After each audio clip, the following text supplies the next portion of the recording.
Welcome back to the beginner side of Live2D Beginner vs Pro. In this episode, we'll be creating our head turns. Now, our model will be able to move her head up and down, left and right.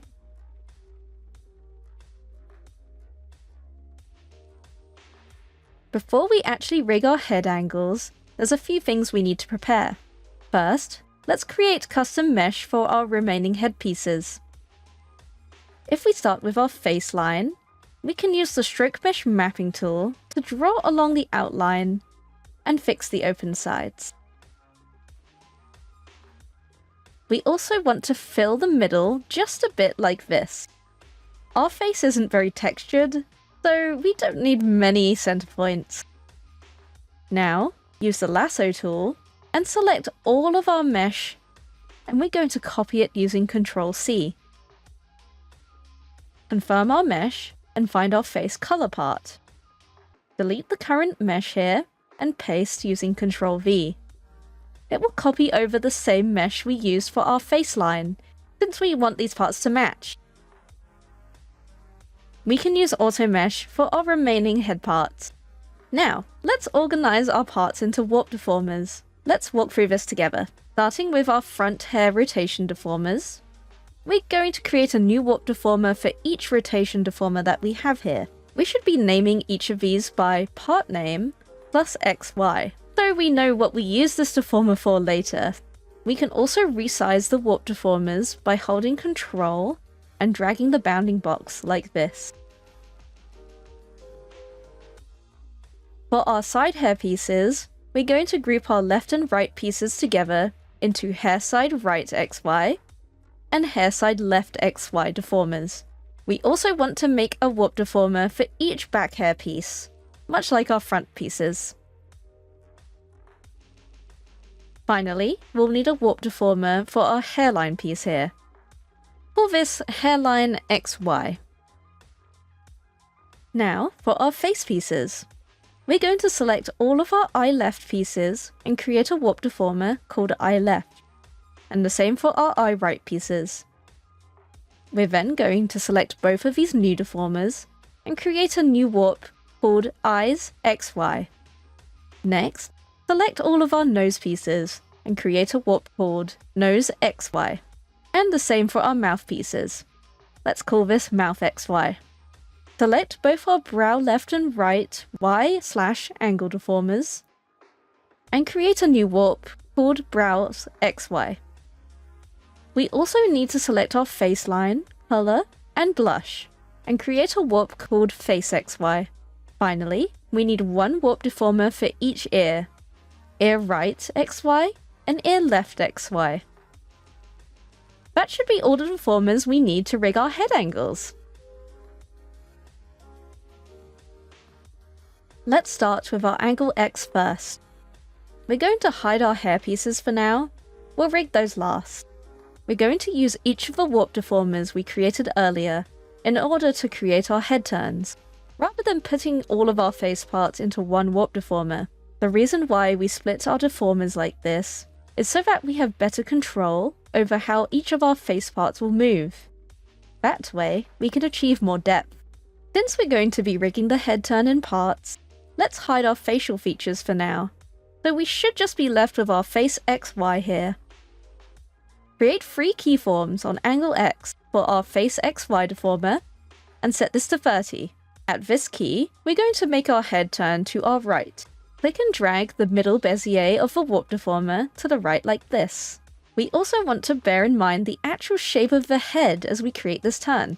I actually recommend looking at references for the head turns if you're not sure about it. You can find drawing references, or you could use a mirror to see the general outline of your face. For most anime styles like this, we want to make sure to focus on the cheek and forehead shapes.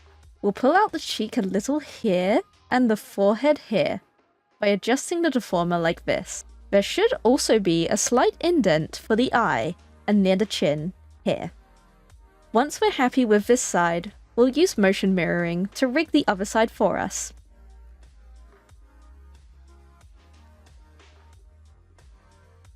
Now for the eyes. This will be similar to our face. This time, we'll move the deformer to the right first. we can lock the click and drag to make sure we move it horizontally by holding Shift. Then, squish in the side that's turning, so our right side here. We can also further adjust the shape of the deformer to better fit the shape of our head turn. The inner part of the eye should indent when the head turns like this. Use the deform brush to pull both back towards the center. Make sure the angles also look good when the eyes are closed too. For our brows, we want these to follow our eyes. So, move these over and squish the right side. Unlike our eyes though, we want to pull these towards the direction our head is turning, since our brow line protrudes a little. Next up is the nose. This part is pretty simple. First, we'll move this to the right between our eyes, like this. Now, to shape the nose, when our head turns, the nose should poke out. Let's use the middle Bezier to create a more triangle shape for the nose, like this. Now for our mouth. When we move this to the right, we want the middle of the mouth to sit around about where the bottom part of our nose is. Next, we want to make our mouth deformer follow the shape of our jawline. Basically, we're going to adjust the warp deformer to look more diagonal, especially on the right side. I recommend testing out the mouth forms at this angle too, to make sure everything looks great. Make sure to mirror motion all the parts we just set up. We want to make sure we're checking our angles regularly to make sure that we're happy with how they look so far. Finally, we need to rig our ears. We won't be able to use motion mirror for these, as we're going to rig our left and right ears on separate deformers. Let's rig the right turn first again. Create 3 keyforms for ear left and ear right XY, and set this to 30. We need to move our ear right to the right, and our ear left to the left, so it disappears behind the head as it turns. Repeat this for the left head turn. There's one more step we need to do for our ears here. When our head turns, the right ear should appear on top of the face layer rather than behind as it is right now. We need to adjust the draw order using keyforms. We can't adjust the draw order on our warp deformer, so we'll need to create keyforms on angle X directly on the art mesh for the ears. Now, at 30 for ear right, find the draw order number on the inspector menu. And we need to change this to be higher than our face color and line layers. So, let's set this to 112, and you'll see that it now appears correctly. Repeat this on the opposite side for the left ear. Since the draw order will increase as the angle X parameter changes, it might look weird at some angles. We can improve this by adding a keyform at 3 for ear right, and -3 for ear left, and setting the draw order to 112 at these keyforms. This way, the draw order will change quickly, like this. Now we're happy with our head angle X. Let's move on to our Y angles, up and down. We'll be using the same deformers to rig our angle Y. So, all of the deformers we use for angle X will also end up having 3 keyforms on angle Y as well. We're going to rig this in the same order as our angle X, so starting with our face layers. Starting at angle Y30, we're going to make our head turn upward. Pull the middle Bezier of the warp deformer upward like this. We also need to adjust the lower middle Bezier, where our chin raises up. Now, because of perspective, when our head turns up like this, the very top of our head will appear as if it shrinks towards the background. All we need to do is pull down the top Beziers of the warp deformer. We won't be using motion mirroring for our Y angles, as the setup is a bit different between up and down. For angle Y -30, this will be our head turning down. Pull the middle Bezier of the warp deformer down, similar to how we set up the up angle. We also need to pull down the center of the chin a little using that lower middle Bezier. Finally, we need to pull down the top Beziers. The middle top will lower more than the sides to follow the center Bezier like this. You can test out the Y parameter now, and it should look like the head is nodding. Next up is our eyes. Starting with our angle Y30, drag the whole deformer up to the correct position on the face first. It's going to look a little out of place still, because we need to adjust the deformer a little more to fit this perspective. Pull the middle Bezier upward to create a curve like this. We can use the Bezier handles here to smooth the curve a little too. We also need to use the deform brush to push up the inner part of our eye, similar to what we did with the angle X turns. We can use motion mirroring to set up angle Y minus 30, making sure that we're reflecting vertically, not horizontally. Just make sure to check the positioning, since the face shape is a little different here.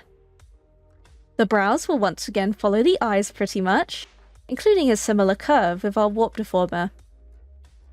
Try not to deform the brows too much for these angles, but the most important thing is to maintain a similar distance between your eyes and brows.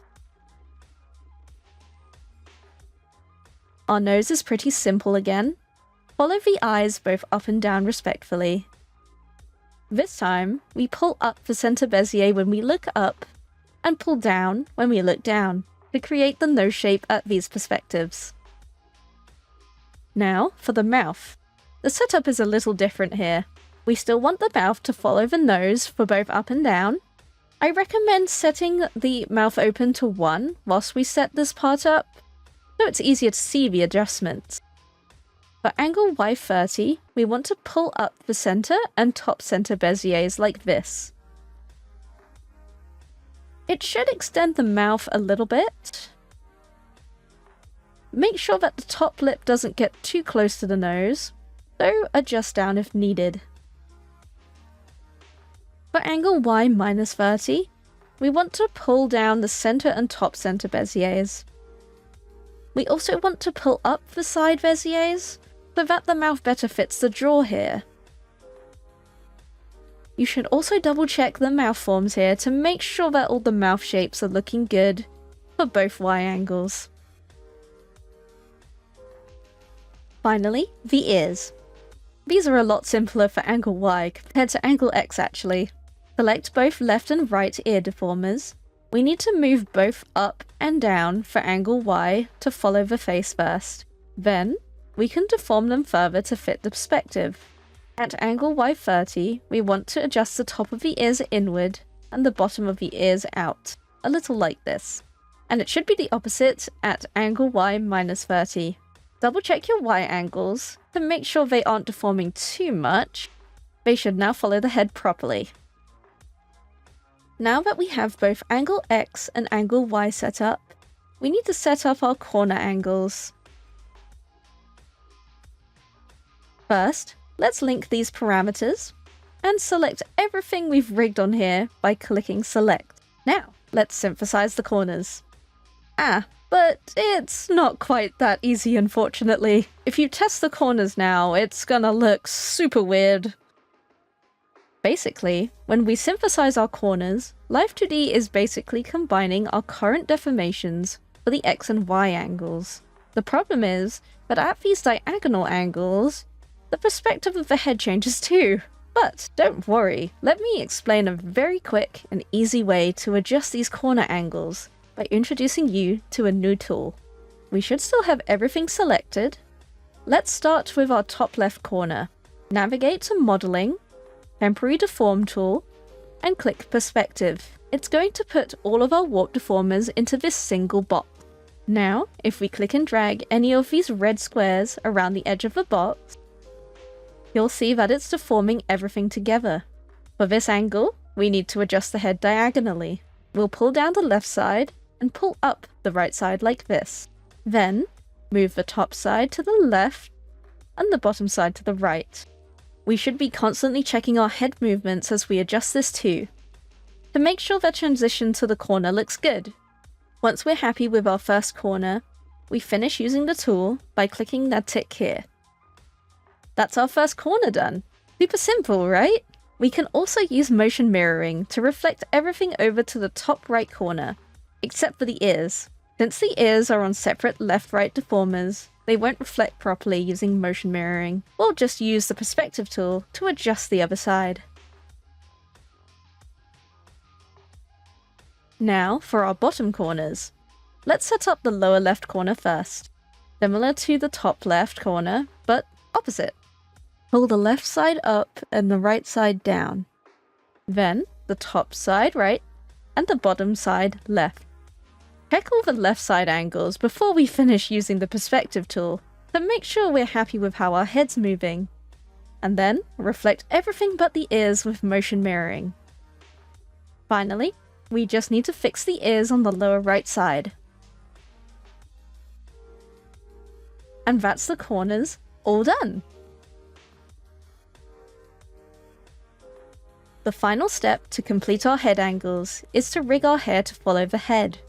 Let's select all of our front and side bang deformers first. Make sure to assign 3 keyforms to both angle X and angle Y. Starting with angle X, we're going to move all of these parts to the left at angle X minus 30 and to the right at angle X 30. It's still going to look very flat, but we're basically getting the parts into a general position first. Now, we can go ahead and adjust the positions of the individual bangs. This part will really depend on the style of your hair, but here's how it will generally work. The parts that are on the side our head is turning towards, in this case the left side, should shift back towards the center of the head like this. The same goes for our cowlick or ahoge if our character has one, whilst the parts on the opposite side should shift towards the direction of the turn. That also includes the centerpiece of hair. Repeat this process with the opposite angle X.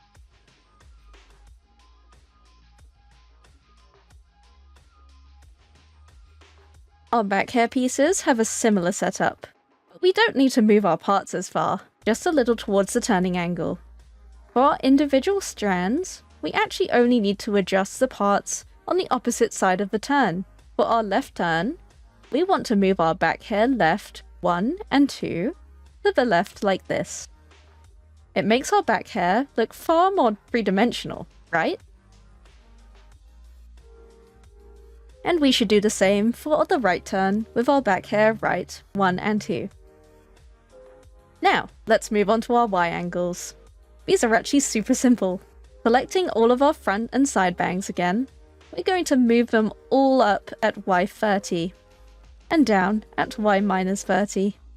We want to try and keep the distance from our brows similar at all angles.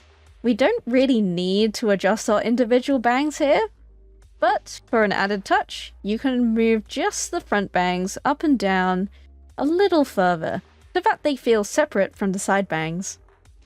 We don't need to adjust our back hair much for angle Y, but it will move opposite from our front hair. So, at Y30, we're going to move this down a little, and at Y minus 30, it'll move up a little. For our corner angles, we can rig these the same way as our head angles. First, select all of our hair parts and synthesize our corners. It's going to look a little off again, so back to the perspective tool. We should only need to adjust the sides of our perspective tool to match the hair to our head. You will also notice some errors with our parts moving too far, but don't panic. We're just getting the general position first for each of our 4 corners. Once we've done that, we can go back and correct any bangs that have shifted too far using the tool. Usually it's just the back bangs here that move too far up or down, so we just need to move these back into the correct spot against our main hair like this. Make sure to double check all of our angles at this point too, to check for any weird movements with our hair pieces. We finish all the head angles. Ah, but wait, there's one missing. That being angle Z. This is the easiest of our angles actually for this method. Select all of our head parts. That's every deformer we've created so far for angle XY. And create a new rotation deformer called angle Z. Next, we need to reposition our rotation to the correct spot by holding Ctrl and dragging the deformer. We want this to be horizontally center of the head and vertically just above the lip line. Now, we can set 3 keyforms on angle Z. For this head rotation, it's mostly down to preference how much angle you want to add. Whether you'd like it to be more realistic, or push the angle further for more cartoonish angles. We're going to use a 20-degree angle for this example, which is a more realistic angle Z range. Set angle Z to 30, and get the rotation angle to 20 in the inspector menu. Then, at Z minus 30, we can set this to minus 20. And that's all 3 of our head angles complete! Let's quickly go over what we learnt in this episode. We learnt about using warp deformers to create face turns, making sure to bear in mind the shape of our head. We also introduced the perspective tool, making corner angles so much more simple to set up. We applied those same skills and tools to set up our hair to follow the head properly. And finally, we learnt to use a rotation deformer for a super easy angle Z. The next beginner episode will cover our body and clothing physics. Finally moving on from our head. Thank you to my Ko-Fi members for supporting the channel, especially our ultra shiny treasure Bols and super shiny treasure Toxan. If you'd like to support the channel, please check out my Ko-Fi link in the description below. Take care and have fun in Live2D.